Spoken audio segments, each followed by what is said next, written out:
നമസ്കാരം.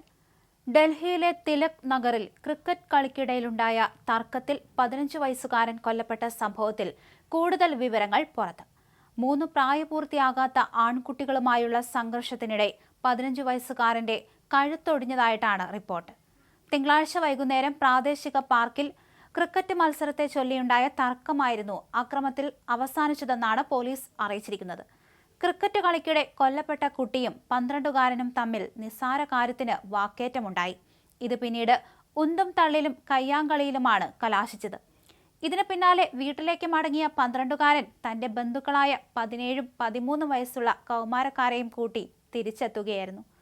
പ്രതികാരം ചെയ്യണമെന്ന ഉദ്ദേശത്തോടെ മൂവർ സംഘവും നിഷാന്തിനെ തിരഞ്ഞുപോയതായും മുതിർന്ന പോലീസ് വ്യക്തമാക്കി. രാത്രി 7:22ഓടെ 3 പേരും ചേർന്ന് കൗമാരക്കാരനെ തടഞ്ഞു നിർത്തുകയും തുടർന്നുണ്ടായ സംഘർഷത്തിൽ ആൺകുട്ടിയുടെ കഴുത്തിനും തലയ്ക്കും ഗുരുതരമായി പരിക്കേറ്റ് ബോധരഹിതനായി വീഴുകയും ചെയ്തു. ഉടൻ തന്നെ ബന്ധുക്കളും നാട്ടുകാരും ചേർന്ന് ആശുപത്രിയിൽ എത്തിച്ചെങ്കിലും മരണം സംഭവിച്ചതായി ഡോക്ടർമാർ സ്ഥിരീകരിച്ചു. സംഭവത്തിൽ Tilak Nagar police FIR register ചെയ്യുകയും കുറ്റക്കാരായ 3 കൗമാരക്കാരെയും കസ്റ്റഡിയിലെടുക്കുകയും ചെയ്തിട്ടുണ്ട്. പ്രദേശത്തെ ചായക്കച്ചവടക്കാരന്റെ മകനാണ് നിഷാൻ. 3 സഹോദരങ്ങളുണ്ട്. തന്റെ മകന് നേരിടേണ്ടി വന്നത് കുട്ടികൾ തമ്മിലുള്ള സാധാരണ വഴക്കല്ലെന്നും ക്രൂരമായ കൊലപാതകമാണെന്നും നിഷാന്തിന്റെ അമ്മ ജ്യോതി പറഞ്ഞു. അവർ എന്റെ മകന്റെ കഴുത്തൊടിച്ചു. കുട്ടികൾ തമ്മിൽ വഴക്കുണ്ടാക്കാറില്ലേ? പക്ഷേ അവർ അവനെ കൊന്നുകളഞ്ഞു. പരാതിയുമായി പോലീസ് സ്റ്റേഷനിൽ ചെന്നപ്പോൾ ആരും ഞങ്ങളെ കേൾക്കാൻ പോലും തയ്യാറായില്ല. പകരം പോലീസ് ഞങ്ങളെ മർദ്ദിക്കുകയും ബന്ധുക്കളെ തടഞ്ഞു വെക്കുകയുമാണ് ചെയ്തത്, ജ്യോതി പറഞ്ഞു. അക്രമികൾ നിഷാന്തിനെ തെരഞ്ഞ് വീട്ടിലെത്തിയിരുന്നതായി അമ്മാവൻ റിങ്കു വെളിപ്പെടുത്തി. ചില ആൺകുട്ടികൾ നിഷാന്തിനെ അന്വേഷിച്ച് വീട്ടിലെത്തിയ വിവരം അറിഞ്ഞാണ് ഞാൻ വരുന്നത്. വസ്ത്രം അലക്കുകയായിരുന്ന നിഷാന്തിന്റെ അമ്മ അവരെ ചോദ്യം ചെയ്തിരുന്നു. എന്നാൽ ഉടൻ തന്നെ അവർ അവനെ കൊണ്ടുപോയി കഴുത്ത് ഞെരിച്ച് മറ്റും ക്രൂരമായി മർദ്ദിക്കുകയായിരുന്നു, അദ്ദേഹം പറഞ്ഞു.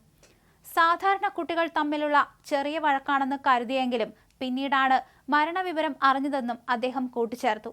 പോലീസ് സ്റ്റേഷനിൽ വച്ച് കുടുംബാംഗങ്ങൾക്ക് പീഡനം നേരിടേണ്ടി വന്നതായും റിങ്കു ആരോപിക്കുകയും ചെയ്തു. സംഭവം നടക്കുമ്പോൾ പാർക്കിലുണ്ടായിരുന്ന നിഷാന്തിന്റെ സഹോദരന്റെ വാക്കുകൾ അത്യന്തം വേദനാജനകമാണ്. സഹോദരനെ ഒരു സംഘം ആക്രമിക്കുന്ന വിവരമറിഞ്ഞ് ഓടിയെത്തുമ്പോൾ അവൻ ബോധരഹിതനായി കിടക്കുകയായിരുന്നു. അവന്റെ കഴുത്തിൽ നീർക്കെട്ടും മുഖത്ത് ക്രൂരമായ മർദ്ദനമേറ്റ പാടുകളും ഉണ്ടായിരുന്നു. ചെറിയ കുട്ടികൾക്കിടയിൽ ഇത്ര വലിയ ശത്രുതയുണ്ടാകാൻ എന്ത് കാരണമാണെന്ന് മനസ്സിലാകുന്നില്ല, സഹോദരൻ പറഞ്ഞു. മരണത്തെ തുടർന്ന് പ്രദേശത്ത് കനത്ത സംഘർഷാവസ്ഥയാണ് നിലനിൽക്കുന്നത്. കുറ്റവാളികൾക്കെതിരെ നടപടി സ്വീകരിക്കണമെന്നാവശ്യപ്പെട്ട് നിഷാന്തിന്റെ ബന്ധുക്കളും നാട്ടുകാരും പോലീസ് സ്റ്റേഷന് മുന്നിൽ പ്രതിഷേധവുമായി തടിച്ചുകൂടി.